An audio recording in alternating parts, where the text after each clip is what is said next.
Hello and welcome back to my channel. Today we're going to be talking about something very interesting that I've watched a couple of documentaries about and I've read about it, and so I'm here to talk to you about it. It's very interesting and it's about the largest orca kept in captivity, Tilikum, and he is 12,500 pounds, and he was captured in Iceland in November 1983, and he was kept in Iceland for over a year in a very small concrete block, and then was transferred to Canada, where she was held in a 100 feet by 50 feet pool, which was 30 feet deep, and she was she had to perform every hour on the hour, 8 times a day, 7 times a week.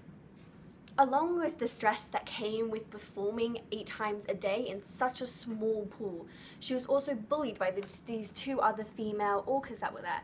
They would run their teeth against her skin, and they would scratch her and they would bully her. So along with the stress of performing and then bullying, she developed stomach ulcers. February 21st, a Sealand employee fell into the pool, Kelty Bryan. She was repeatedly dragged down to the bottom by Tilikum and pushed around by the other 2 female orcas. It took 2 hours for the other Sealand employees to get her body out. This was not the first death. After Kelty's death, Sealand closed and Tilikum was put on sale. So of course, Sealand, seeing that the largest orca in captivity was off sale, they bought her for their breeding program. And Tilikum shares his genes with 52% of all orcas in Seaworld. Over the course of 21 years, Tilikum was kept in 0.0001% of water that she would be used to if she were to live in the wild.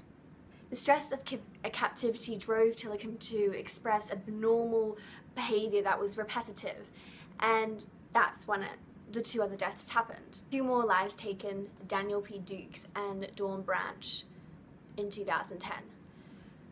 Dawn was dismembered and scalped by Tilikum, and as well as having her bones broken before Tilikum drowned her.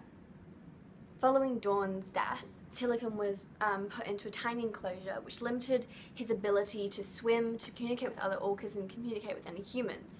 It was reported that he would float aimlessly along the surface for hours and hours, behaviour never really seen in orcas before.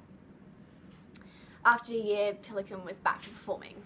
Seaworld has a book, 600 pages worth, of anticipated and dangerous behaviour. I really wanted to make a video on this because it is such a contentious issue that these big corporations can get away with so lot sometimes, and in this case 3 people died, and a lot of people didn't know about it. They blamed it on the trainers that their hair wasn't properly up and it distracted the whales, and really it's all down to that animals are not supposed to be kept in captivity, and big animals like orcas especially not. Like I said, he was swimming around 0.0001% of what he should be. It's just so sad, and 3 people had to die, and Tilikum's still at Seaworld.